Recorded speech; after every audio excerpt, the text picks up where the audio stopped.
Assalamualaikum warahmatullahi wabarakatuh.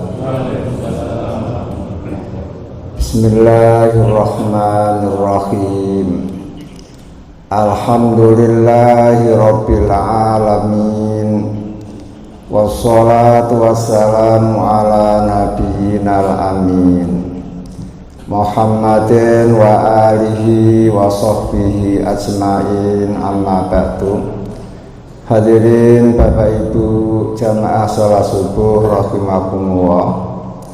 Pagi hari ini saya akan membacakan surat Al-Ahzab, surat Madaniyah, karena turun setelah Nabi Muhammad hijrah. Urutan surat di dalam Al-Quran yang ke-33. Kalau urutan turun, surat Al-Ahzab ini turun urutan yang ke-90. Sedangkan yang akan saya bacakan di sini ayat yang ke-50. A'udzu billahi minasy syaithanir rajim.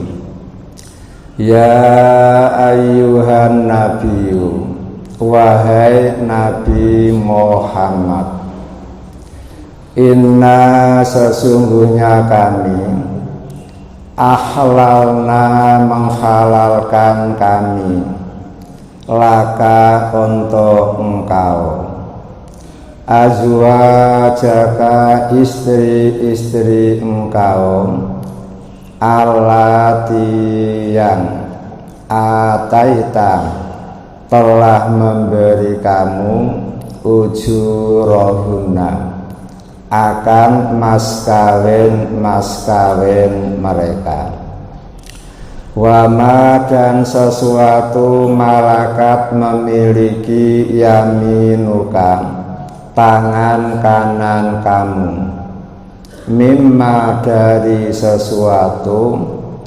afa'a memberi harta faid, memberi harta rampasan, Allahu Allah alaika atas engkau, wa banati ammika dan wanita-wanita anak paman kamu, amun paman dari ayah, wa banati ammatika dan anak perempuan dari bibik kamu, wa banati khalika dan anak-anak perempuan dari paman kamu seibu, wa banati khalatika dan anak-anak perempuan bibik kamu, allati yang mereka itu hajarna berhijrah mereka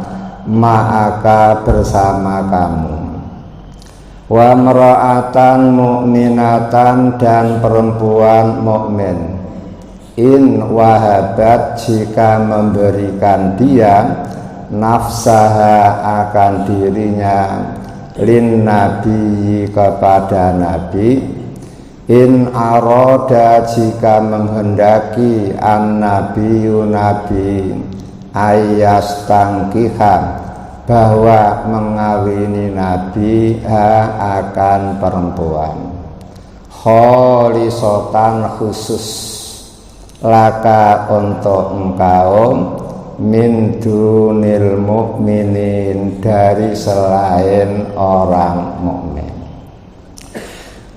Ayat ini menjelaskan ada 4 wanita, 4 macam wanita yang dihalalkan oleh Allah untuk dinikahi oleh Nabi Muhammad. Jadi ada 4 macam wanita yang halal dinikahi oleh Nabi Muhammad. Kemudian nomor 1 adalah al-mamhuratu, wanita-wanita yang dikawini dengan mas kawin. Itu disebut al-mamhuratu. Wanita-wanita yang dikawin oleh Nabi dengan mas kawin itu pertama Nyai Khadijah, kemudian yang kedua Nyai Aisyah, yang ketiga Nyai Hafsah, yang keempat Nyai Ummu Habibah, yang kelima Nyai Saudah, yang keenam Nyai Ummu Salamah, yang ketujuh Nyai Maimunah, yang kedelapan Nyai Zainab binti Khuzaimah, kemudian yang kesembilan Nyai Zainab binti Jaksin. Jadi Zainabnya dua, kedua-duanya istri Nabi. Hanya yang satu Zainab binti Khuzaimah, yang kedua Zainab binti Jaksin. Menurut Imam Mujahid, Nabi Muhammad mengawini 9 orang ini dengan mas kawin. Kalau ketika kawin dengan Nyai Khadijah, mas kawinnya itu 20 ekor onta. Taruhlah kalau 1 ekor onta paling kecil 50 juta, kan kali 20 berarti sudah 1 M. Ibu-ibu ketika dikawin sama bapaknya berapa harga panjenengan? Karena apa? Mas kawin itu sebagai penghormatan kepada istri, sehingga panjenengan jangan membolehkan putra-putra bapak memberi mas kawin dengan guyonan. Mosok memberi mas kawin sama istrinya disesuaikan dengan tanggal tahun kelahirannya 1975 rupiah. Itu namanya main-main. Kok hanya segitu harga si wanita, padahal Nabi Muhammad saja yatim plus piatu, mengawini Nyai Khadijah saja dengan mas kawin 20. Toh Nyai Khadijah zahaf, perempuan yang kaya. Kekayaan Nyai Khadijah kalau dibandingkan dengan kekayaan saudagar Mekah, Pak, dikumpulkan semuanya dijadikan satu, itu masih kaya Nyai Khadijah. Itu Nabi masih memberi mas kawin sebegitu.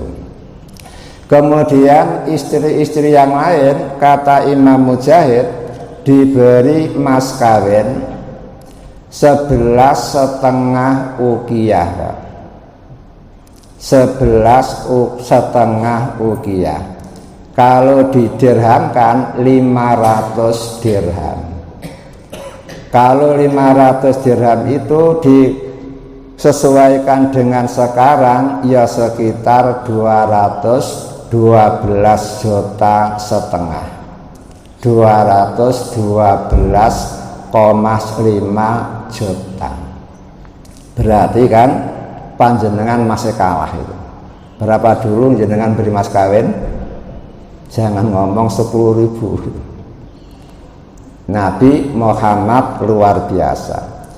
Kemudian dari istri-istri Nabi yang 9 ini, Pak, yang paling tinggi mas kawinnya adalah Ummu Habibah, yang nama aslinya Romlah. Ini dikasih mas kawin 400 dinar. Kalau disamakan dengan dirham berarti 1.700 gram. Taruhlah 1 gramnya saja antam kan 1 juta lebih kan. Anggap saja 1 juta, berarti Nabi Muhammad memberi mas kawin kepada Romlah atau Ummu Habibah itu 1,7 M. Dari mana uang itu? Inilah hebatnya Nabi. Ketika Romlah hijrah ke Habasyah, Pak, bersama Al-Ja'far, bersama suaminya, ternyata setelah sampai di Habasyah suaminya murtad. Sementara Romlah keluarganya masih kafir semuanya. Akhirnya Raja Najasyi memberitahu kepada Nabi, Romlah janda yang layak untuk mengawini Anda. Kata Nabi Muhammad, oke bos, namun tolong diwakili itu. Sampeyan yang mewakili akad nikahnya itu. Akhirnya Raja Najasyi yang mewakili akad nikah Nabi, sehingga otomatis Raja Najasyi yang memberikan mas kawin. Lah, pada waktu itu mas kawinnya 400 dinar emas. Kalau di Indonesia kan ya 1.700 gram. 1 gramnya 1 juta, berarti 1,7. Setelah kawin beberapa tahun kemudian baru Nabi Muhammad hijrah ke Madinah. Akhirnya semua orang Islam yang ada di Habasyah kembali ke Madinah. Pada saat itulah Romlah baru kumpul dengan Nabi. Dan karena namanya Romlah dirubah oleh Nabi menjadi Ummu Habibah, ibu yang tercinta. Mengapa Romlah kok dirubah? Karena Romlah itu bahasa PP-leginya, Pak, perempuan yang melarat gitu.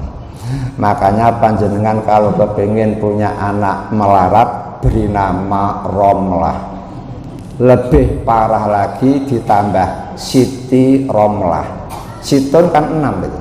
Berarti melaratnya ganda 6 kali melarat gitu. Makanya Nabi tidak mau punya istri melarat, akhirnya diganti Ummu Habibah. Dan dari sini kita diberi pelajaran oleh Nabi, orang-orang yang terlanjur namanya jelek bisa, Pak, dirubah. Dan merubah nama itu tidak perlu harus haji terlebih dahulu. Hanya di Undang-Undang Indonesia merubah nama itu kalau resmi, Pak, harus di pengadilan negeri. Namun kalau hanya sekedar berubah panggilannya saja, berarti tidak usah merubah apa, Pak? Ijazah, KTP, akte kelahiran, hanya secara muamalah insaniyah, pergaulan sehari-hari, Pak, ya, cukup nama barunya. Karena yang namanya nama itu mengandung doa, mengandung tafaul, harapan-harapan, dan besok pada hari kiamat seseorang akan dipanggil oleh Allah sesuai dengan nama masing-masing. Maka fa'aksinu asma'a auladikum, bila panjenengan punya anak, tolong beri mereka nama yang bagus. Itu pesan Nabi Muhammad.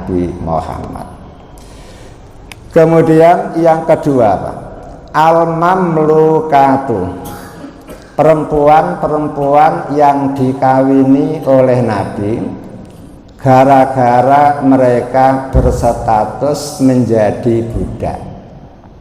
Berarti Nabi Muhammad itu punya beberapa istri yang asalnya budak.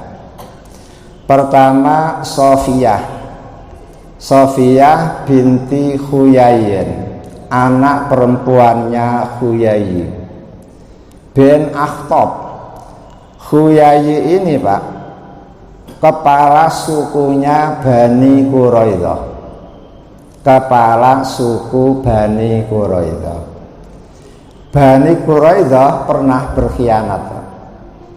sudah mengadakan perjanjian dengan umat Islam hidup bersama-sama di Madinah, bantu-membantu. Bila ada musuh datang dari luar dihadapi berbareng-bareng, lah kok Bani Quraidah malah diam-diam memberitahu kepada orang kafir Mekah kalau orang Islam saat ini mengalami krisis ekonomi. Kalau diserang pada saat ini, insya Allah menang. Dan mereka Bani Quraidah siap membantu. Logistiknya disiapkan. Akhirnya terjadilah perang Ahzab. Nabi Muhammad dan umat Islam dikepung di kota Madinah.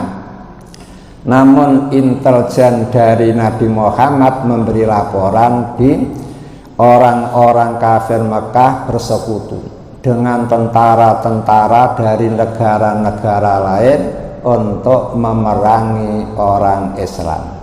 Nabi Muhammad mengumpulkan kibarus sahabat, pembesar-pembesar sahabat, diajak musyawarah bagaimana menghadapi serangan mendadak dari orang kafir Quraisy. Akhirnya Salman Al-Farisi memberi usulan, di negara kami apabila kami diserang musuh dan tidak mampu melawan, maka kampung-kampung kami dibuat lubang, jembatan-jembatan dijebol, semua jalan yang menuju ke kampung dijebol. Ternyata usulan itulah yang dianggap bagus oleh Nabi, akhirnya diterima dan semua penduduk Madinah wajib ikut kerja bakti, yaitu menggali lubang yang lebarnya 7 hasta sehingga kuda tidak bisa melompat. Kemudian kedalamannya 6 hasta atau 7 hasta sehingga kalau orang kecemplung di situ tidak bisa naik. Semuanya diwajibkan Pak, per orang jatahnya 1 meter Pak, persegi. Sehingga kota Madinah itu seperti apa? Kota yang diliputi oleh lubang, makanya disebut Khandaq itu. Ternyata betul, datanglah tentara-tentara sekutu, mereka kagum, orang Islam hebat, punya siasat perang semacam ini, sehingga tidak mampu masuk Pak.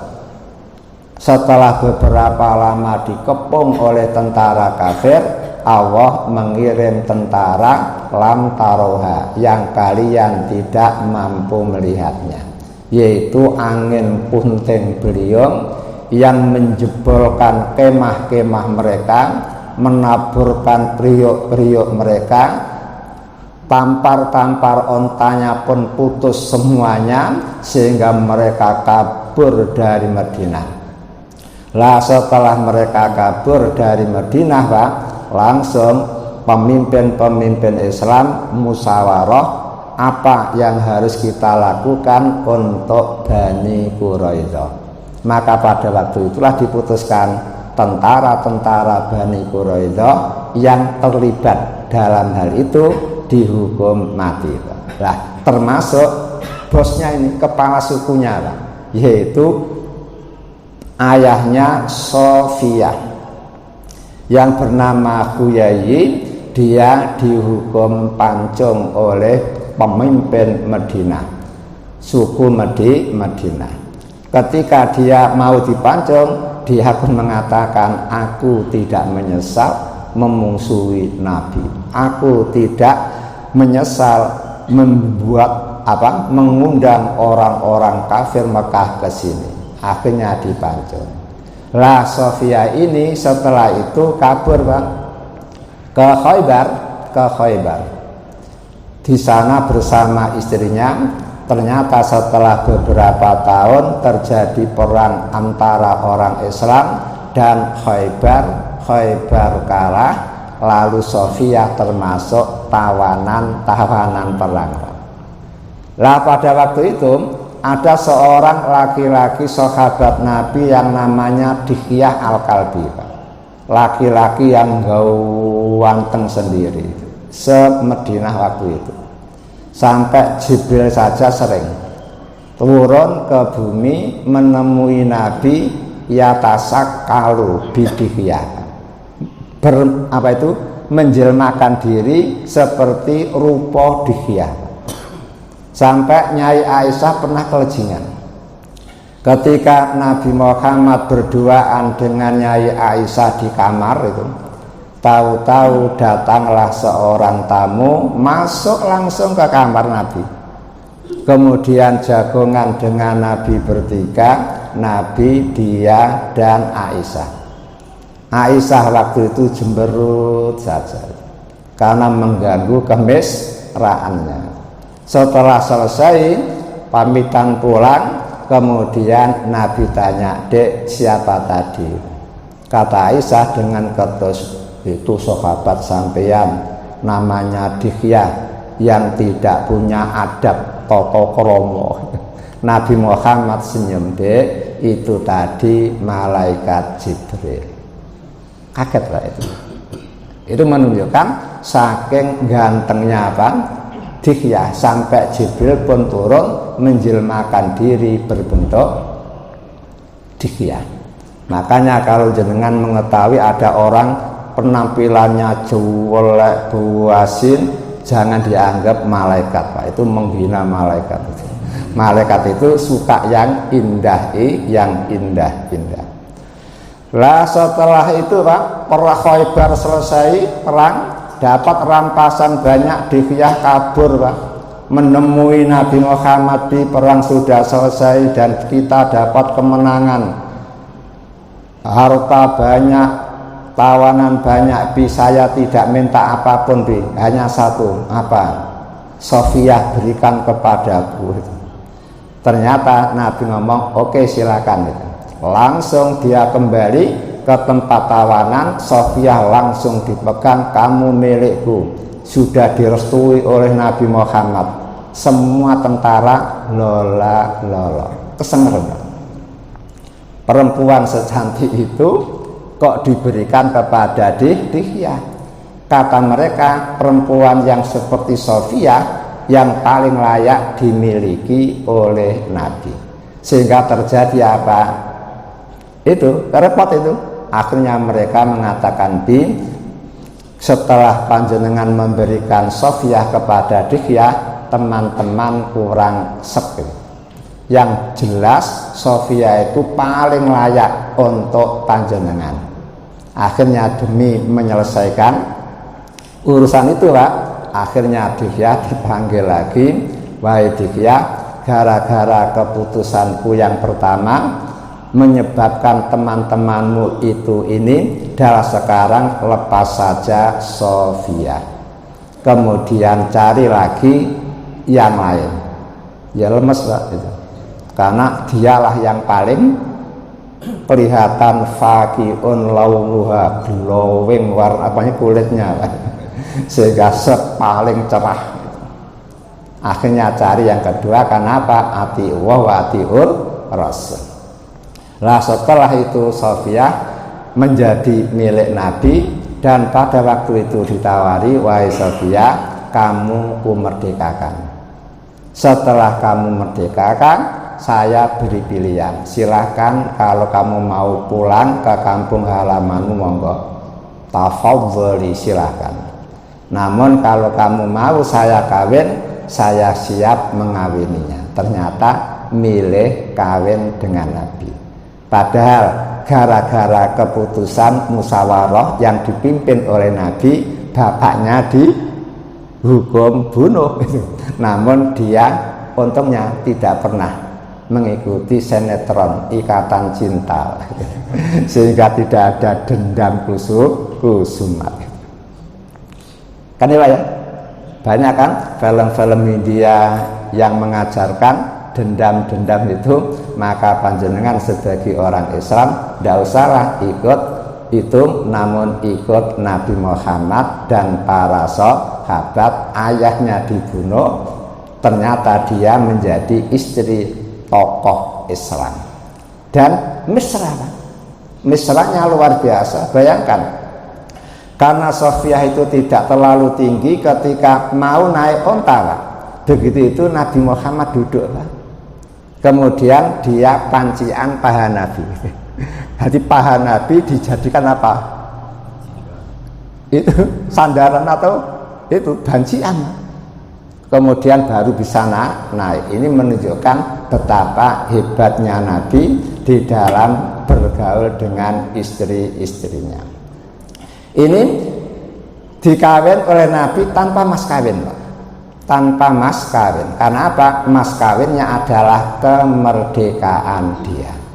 Kemudian yang kedua, al-mamlukat, budak-budak yang dikawini oleh Nabi adalah Juwairiyah. Juwairiyah ini pun merupakan anaknya pemimpin, anaknya Al-Haris, pemimpin Banil Mustalik, kepala suku Banil Mustalik. Ketika terjadi peperangan antara orang Islam dan orang Banil Mustalik, Pak, Banil Mustalik kalah, sehingga banyak tentara-tentara kafir yang dipenjara, yang ditawan, termasuk Malik Juwairiyah, termasuk ayahnya yang bernama Al-Haris.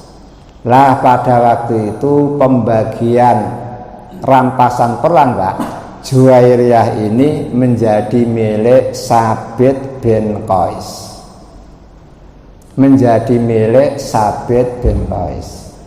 Lah kok oleh Sabit bin Qais dia mengatakan, Juwairiyah, kamu bisa merdeka asalkan mukatabah, membayar cicilan. Dan waktu itu cicilannya banyak, Pak, sehingga dia tidak mampu untuk membeli itu. Akhirnya dia ngomong, wahai Tuan, beri aku izin untuk menemui Nabi. Akhirnya dia menemui Nabi. Ketika dia berada di depan kemah Nabi, Pak, Nyai Aisyah lihat dari jendela. Nyai Aisyah sampai astagfirullah. Dia mau menemui Nabi. Waduh, jelas Nabi Muhammad akan tertarik. Nyai Aisyah dengan firasatnya yang tajam begitu, Pak. Padahal itu milik budak, milik Sabit. Rampasan perang baru dibagi. Ternyata dia mengatakan, saya dibolehkan oleh Tuan saya untuk merdeka dengan mencicil harga B. Namun harganya terlalu tinggi. Apa Nabi mau membantu saya itu agar cepat untuk merdeka? Kata Nabi, oh saya sanggup lebih dari itu. Apa, Bi? Kamu akan saya beli total gitu. Setelah itu saya kawini. Masa Allah, Pak, sujud-sujud Pak dia. Terima kasih Bu, terima kasih. Langsung dibayar oleh Nabi dan dia menjadi istri Nabi. Akhirnya semua tawanan-tawanan yang lain, Pak, ratusan tawanan dibebaskan semua. Karena apa? Karena Juwairiyah sudah menjadi istri Nabi, berarti Haris bosnya menjadi mertua Nabi. Akhirnya tidak layak sebagai sahabat memperbudak kerabat Nabi Muhammad. Akhirnya semuanya dimerdekakan, dilepas, sehingga Juwairiyah terkenal perempuan yang penuh barokah. Gara-gara Juwairiyah dikawin oleh Nabi, teman-temannya yang menjadi budak menjadi merdeka semuanya, dan akhirnya mereka masuk Islam. Dan Juwairiyah ini, Pak, termasuk salah satu dari 4 istri yang paling cantik. Dari sekian banyak istri Nabi, yang paling cantik 4, Pak. Pertama, Nyai Aisyah, kedua Zainab binti Jaksin, kemudian ketiga Sofia, kemudian keempat Juwairiyah. Dan Juwairiyah inilah Pak yang menyebabkan Nabi ngomong ada 4 kalimat, bila kamu baca kamu dapat pahala yang lebih tinggi daripada kamu wiridan habis subuh sampai matahari terangkat. Juwairiyah, karena Juwairiyah itu pernah sholat jamaah subuh dengan Nabi di masjid, kemudian semua jamaah sudah selesai buyar, dia tetap duduk di masjid seperti panjenengan menunggu suruh. Kemudian setelah tinggi baru keluar, dilalah ketemu Nabi, lalu tanya, "Dek, baru keluar?" "Nggih, ngapain?" "Dzikir." Kata Nabi, ada 4 kalimat, bila kamu baca sekali saja nilai pahalanya melebihi dzikir-dzikir yang kamu baca mulai subuh sampai matahari agak tinggi. Apa itu Bi? Subhanallah wa bihamdihi adada khalqih wa ridho nafsi wa zinata arsi wa midada kalimati. Artinya apa Pak? Saya bertasbih dan bertahmid sejumlah makhluk Allah. Manusia saja mulai dari Nabi Adam hingga sekarang, kata peneliti bayang, sudah lebih dari 15 M. Berarti panjenengan bertasbih bertahmid 15 M. Belum jinnya itu, belum semutnya, belum ikan di lautnya. Maka panjenengan jangan lupa, ini namanya apa? Amalun khafifun, amalan yang ringan namun beratnya luar biasa ketika ditimbang. Maka silahkan zikir-zikir yang lain, namun itu jangan dilupakan. Cukup sekali saja bisa Pak. Subhanallah wa bihamdihi adada khalqi wa ridho nafsi wa zinata arsi wa midada kalimati. Ridho nafsi artinya apa?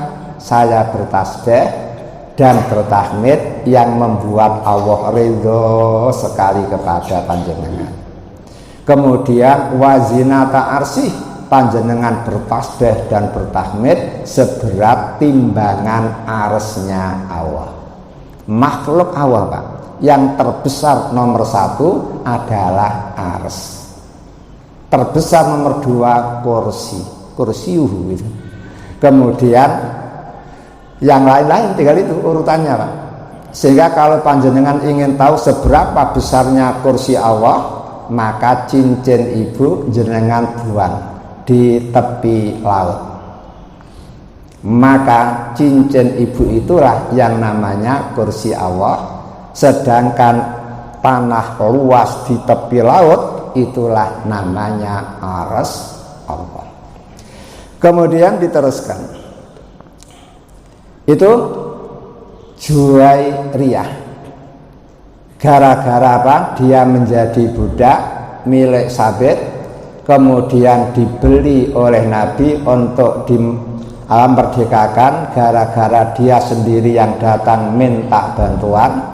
Pantangan buat Nabi, kalau ada orang butuh lalu minta bantuan, kemudian Nabi Muhammad menolak, itu bukan akhlak Nabi.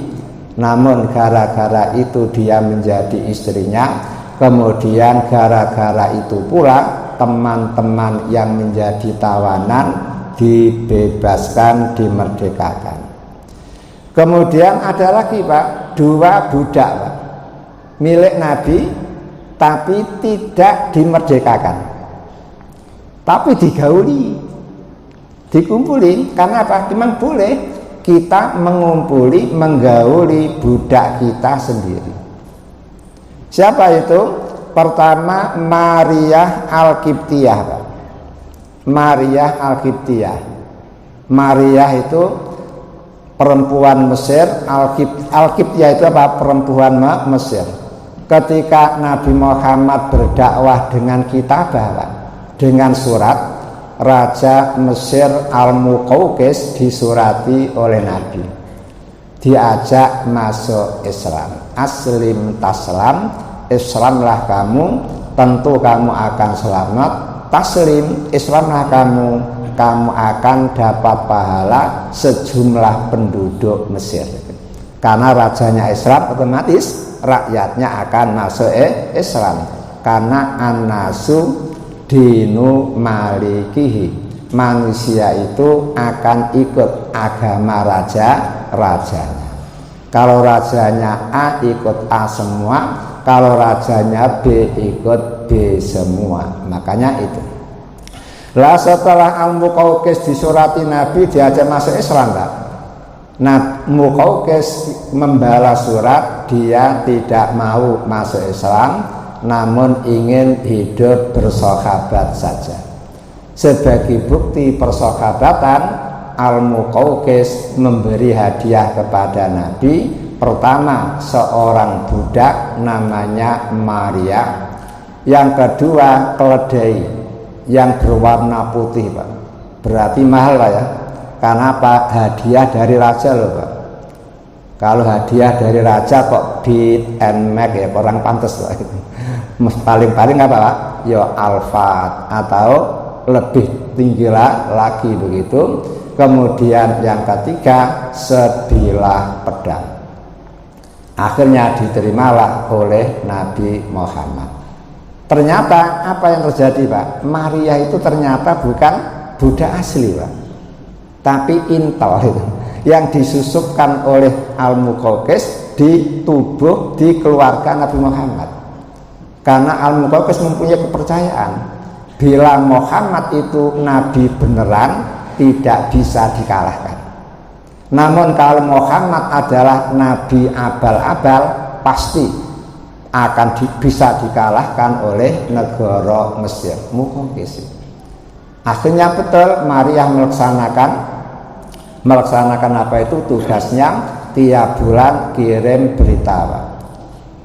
Hanya 2 kolom, Pak. Kolom al-hasanatu, kebaikan-kebaikan Nabi. Kolom yang kedua as-sayyiatu, kejelekan-kejelekan Nabi. Bulan pertama, Pak, kolom hasanah penuh, Pak. Mulai A sampai Z itu kebaikan Nabi ditulis, sementara keburukannya 0. Bulan kedua sama, bulan ketiga sama, bulan keempat sama, bulan kelima di stop. Hei Maria, aku sudah tidak perlu kamu beri laporan lagi. Aku percaya Muhammad adalah nabi sejati. Karena dia nabi sejati, lambat laun Mesir akan menjadi milik Nabi Muhammad. Lalu betul, Pak. Setelah Nabi Muhammad wafat, Abu Bakar wafat, diganti oleh Khalifah Umar, Pak. Lah kok sampai Mesir dikuasai oleh Khalifah Umar lewat panglima Islam namanya Amr bin As sebagai gubernur Mesir. Lah itu, Pak. Nah, Maria ini menjadi budak Nabi digauli. Dan Maria ini pula lah yang menyebabkan Allah menurunkan ayat ya ayyuhan nabiyyu lima tuharrimu ma ahallallahu laka tabtaghi mardhata azwajika. Wahai Nabi, ngapain kamu kok mengharamkan sesuatu yang dihalalkan oleh Allah hanya semata-mata ingin mencari ridho bojo-bojo kamu, loh begitu, Pak. Gara-gara apa? Nabi Muhammad berada di gilirannya Nyai Hafsah. Lah kok ketika Nabi di rumah Hafsah izin kepada Nabi, izin saya keluar sebentar, mau pulang menemui ayah. Lah di saat Nabi sendirian itu, lah kok Maria masak kolak enak, seperti kolaknya orang PP Legi, ya. Kemudian ingat Nabi Muhammad, akhirnya Nabi Maria mencari Nabi di mana itu, dibawakan satu rantang, Pak. Begitu di rumah Hafsah, lah kok Nabi ngomong, "Dek, masuk saja, tidak ada Hafsah." Akhirnya guyon di situ, dilarang pas tengah-tengah gurau, Hafsah datang, Masya Allah marahnya luar biasa. Lebih-lebih Hafsah itu kan punya titisan darah Umar ya. Ngerti Umar ya? Kan luar biasa. Kalau sudah naik hitam itu tidak ada orang yang bisa meleraikan kecuali ayat Al-Quran. Dibacakan Al-Quran mesti apa? Berhenti. Itulah hebatnya Khalifah Umar. Dan ternyata Hafsah pun marahnya itu. Kemudian dihibur oleh Nabi, Dek, dah mulai hari ini aku janji tidak akan ngumpuli Maryah lagi. Weh, Hafsah seneng, kapan kapokmu? itu namanya apa? Peristiwa Hafsah. Dan panjenengan tahu mengapa pada zaman Nabi Muhammad terjadi gerhana matahari total, Pak? Itu gara-gara ini, kasus Maryah ini. Maryah ketika dikumpuli oleh Nabi Muhammad sebagai istri, walaupun tidak dimerdekakan, namun menghasilkan anak, Pak, laki-laki, namanya Ibrahim. Lah, ketika Ibrahim putra Nabi Muhammad ini berusia 18 bulan, Pak, lah kok wafat. Dilalah wafatnya Ibrahim ini kebetulan dengan terjadinya gerhana matahari total. Akhirnya orang-orang dusun ngomong, oh gara-gara anaknya orang gede meninggal dunia, akhirnya matahari pun ikut berbilasung kawa, ikut berbilasung kawa dan lain sebagainya, begitu, macam-macam. Akhirnya Nabi Muhammad mengumpulkan mereka, meluruskan akidah mereka. Wahai jamaah, sesungguhnya matahari dan rembulan itu ayatun min ayatillah, sebagai satu tanda dari sekian banyak tanda-tanda kekuasaan Allah. Dia tidak akan terjadi gerhana karena matinya seseorang, karena hidupnya seseorang. Namun terjadinya gerhana itu betul-betul menunjukkan betapa maha kuasanya Allah, bisa mengatur matahari terus memancarkan sinarnya, bisa pula menutupi sinarnya. Oleh karena itu, bila Anda melihat terjadinya gerhana, cepat-cepatlah sholat, banyak-banyaklah zikir, banyak-banyaklah istighfar, banyak-banyaklah bersedekah, hatta tanjariyah, sehingga matahari kembali padam lagi seperti sedia kala. Ini kasus Maryah. Kemudian yang kedua, budak Nabi yang digauli namun tidak dimerdekakan, Pak. Itu namanya Royhanah, Pak. Royhanah ini tidak punya apa? Punya keturunan. Royhanah anak perempuannya Sam'un, gitu. Kemudian yang ketiga, Pak, yang ketiga adalah Al-Muhajirat. Nabi Muhammad pun dibolehkan oleh Allah mengawini perempuan-perempuan yang ikut hijrah bersama Nabi. Ini merupakan apa? Pembolehan yang luar biasa, Pak. Coba bayangkan, waktu Nabi Muhammad hijrah itu kan sekitar 200 orang, Pak, laki perempuan. Yang laki-lakinya masih kafir berada di Mekah, istrinya yang sudah Islam ikut hijrah semuanya, otomatis di sana kan lontang-lantung. Siapa yang akan meramut? Makanya Nabi Muhammad dibolehkan oleh Allah untuk mengawini perempuan-perempuan yang ikut hijrah, baik dari misanannya sendiri, minduannya, tigaannya, dan lain sebagainya. Ternyata Nabi Muhammad hanya melaksanakan satu. Ada satu perempuan ikut hijrah dari keluarga Nabi Muhammad sendiri yang dikawin oleh Nabi Muhammad, yaitu Zainab binti Jahsy. Zainab ini, Pak, sepupu Nabi Muhammad, karena ibunya Zainab namanya Umaymah. Umaymah itu mbak iyunya bapaknya Nabi, Abdullah. Jadi Abdullah punya dulur apa? kakak perempuan namanya Umaymah. Umaymah punya anak Zainab, Abdullah punya anak Muhammad.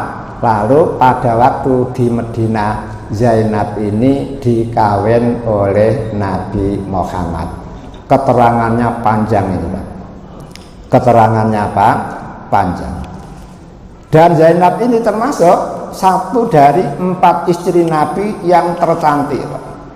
Itu dikawini oleh Nabi Muhammad. Namun di sini ada perbedaan antara Islam, Nasrani dan Yahudi. Kalau orang Nasrani, beragama Nasrani, Pak, yang boleh dikawini adalah keluarga garis lurus yang ketujuh. Keluarga garis lurus yang ketujuh itu baru boleh dikawin, Pak. Keluarga garis lurus yang ke-6, ke-5, ke-3, ke-4, ke-3, ke-2, ke-1 tidak boleh. Sehingga kawin dengan misanan tidak boleh, kawin dengan minduan tidak boleh, kawin dengan telonan tidak boleh, kawin dengan papatan tidak boleh. Yang boleh dikawin dari keluarga adalah keluarga keturunan yang ketujuh. Begitu, Pak. Taruhlah saya punya anak putri, kemudian punya anak saya punya anak lagi sampai ke-7. Lalu saudara saya punya anak lagi, punya anak-anak sampai ke-7 lah. Ke-7 sama ke-7-nya ini baru diboleh untuk dikawin. Di atasnya tidak boleh. Itu orang Nasrani. Kemudian orang Yahudi nemen, Pak. Tidak hanya misanan minduan, keponakan pun boleh dikawin, Pak. Contohnya saya dengan panjenengan kakak beradik, saya punya anak putri, lah kok jenengan kakak saya ngusir anak saya, itu boleh, Pak. Berarti kakak panjenengan sebagai mertua panjenengan, itu syariat orang Yahudi lah. Untuk Nabi Muhammad syariat Islam, keluarga dekat yang boleh dikawin adalah mulai dari sepupu, misanan, kemudian minduan ke bawah. Dan panjenengan jangan ngomong, Pak, kawin dengan keluarga dekat itu bahaya, Pak. Nanti melahirkan anak-anak yang dhaifun, yang lemah. Kata para dokter, jawabannya Pak, Allah luweh pinter daripada dokter. Kalau Allah menghalalkan, sudah jelas itu manfaat dunia akhiratnya ada, sehingga jenengan tidak perlu ragu-ragu. Contohnya apa? Nabi Muhammad kawin dengan Zainab. Zainab itu sepupu Nabi Muhammad. Begitu. Kemudian Zainab ini pun pernah, Pak, merasa bangga, Pak, merasa bangga ketika kumpul-kumpul dengan maru-marunya sebanyak itu, Pak. Langsung jangan ngomong, Mbak, kalian kawin dengan Nabi karena dikawinkan oleh orang tua panjenengan, sementara aku dikawinkan oleh Allah di atas 7 langit yang paling tinggi. Nah, itu ceritanya besok itu. Kemudian yang keempat, Pak, yang dibolehkan oleh Allah untuk dikawini oleh Nabi Muhammad adalah al-wahibatu anfusahunna, perempuan-perempuan yang memberikan dirinya kepada Nabi. Ini Nabi Muhammad dibolehkan. Kalau memang Nabi Muhammad ingin mengawininya, boleh menerima. Namun hal ini kholisatan laka min dunil mukminin, khusus untuk Nabi. Saya dan panjenengan tidak boleh, Pak.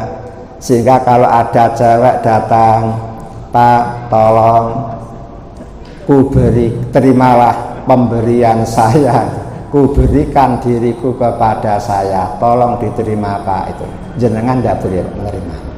Kalau Nabi Muhammad dibolehkan oleh Allah Ta'ala. Sehingga pada waktu itu, Pak, banyak orang-orang perempuan saking cintanya kepada Allah, saking cintanya kepada Rasulullah, sampai dia datang menghadap Nabi, Bi, sudilah kiranya Anda menerima saya sebagai istri Anda. Berarti apa? Bi, ku berikan diriku kepada panjenengan. Nabi Muhammad terdiam.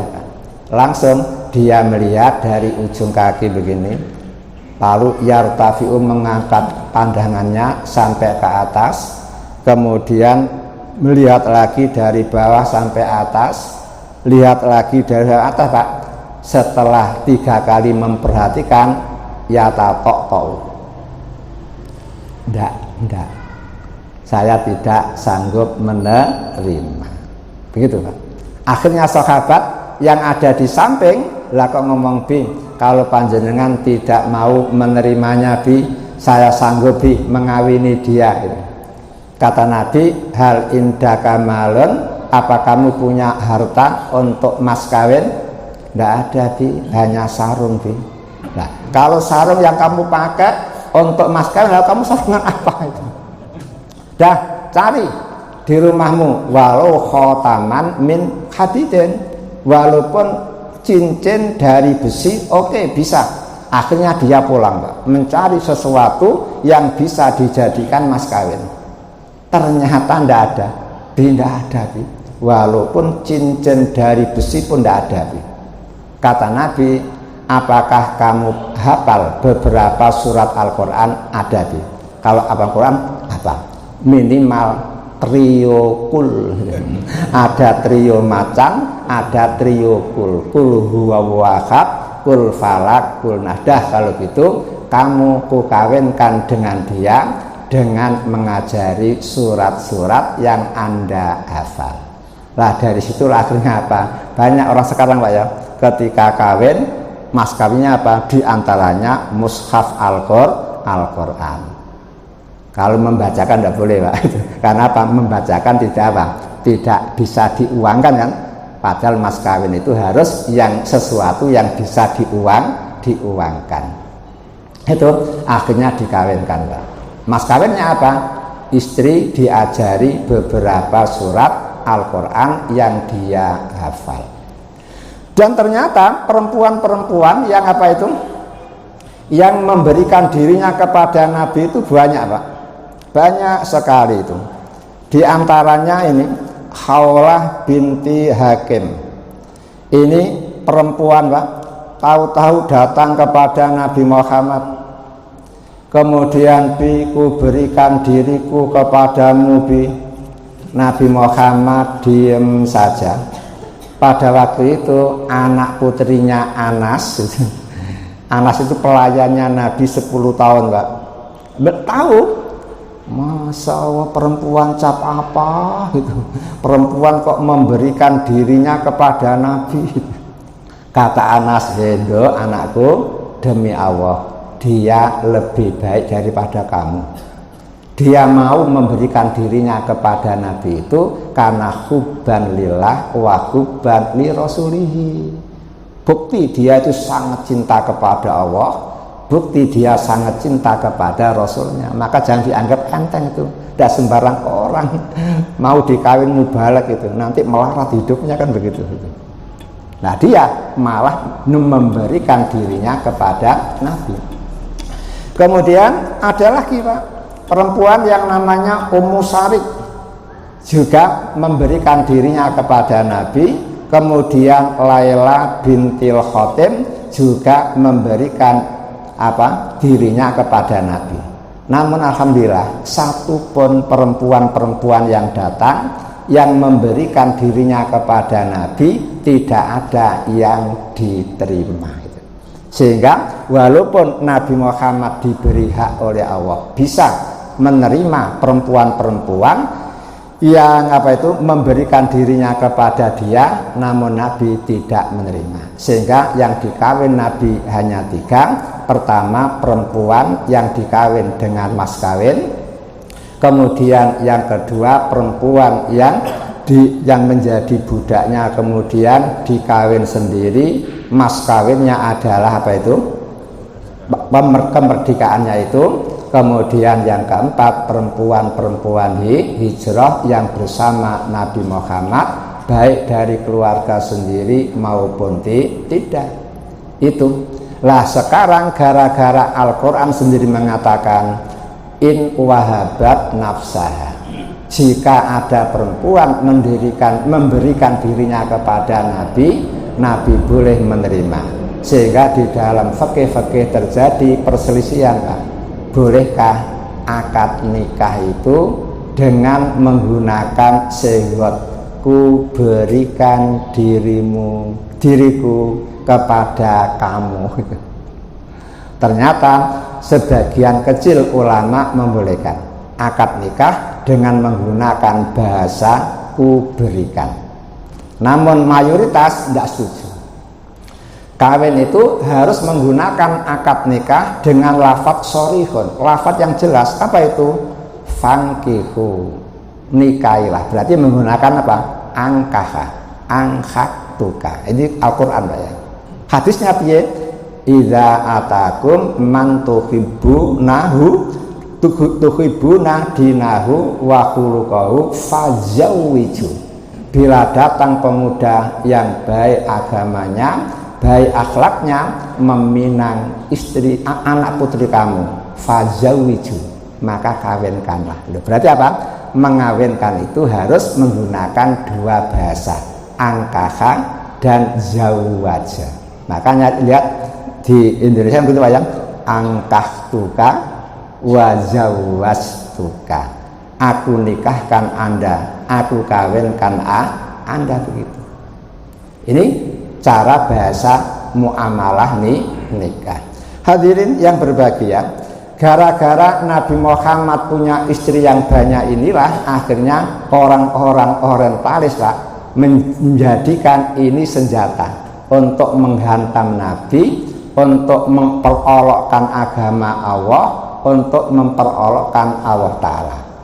Mengapa kok seperti itu? Lah karena Nabi dianggap orang sahwaniyun, hidup mengikuti syahwat.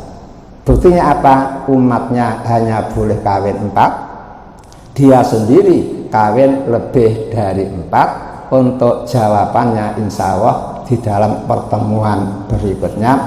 Sekian, kurang lebihnya mohon maaf. Mari kita akhiri dengan doa kafaratul majelis. Subhanakallahumma wa bihamdika, asyhadu an la ilaha illa anta, astaghfiruka wa atubu ilaik. Walhamdulillahi rabbil alamin. Wal afu minkum. Assalamualaikum warahmatullahi wabarakatuh.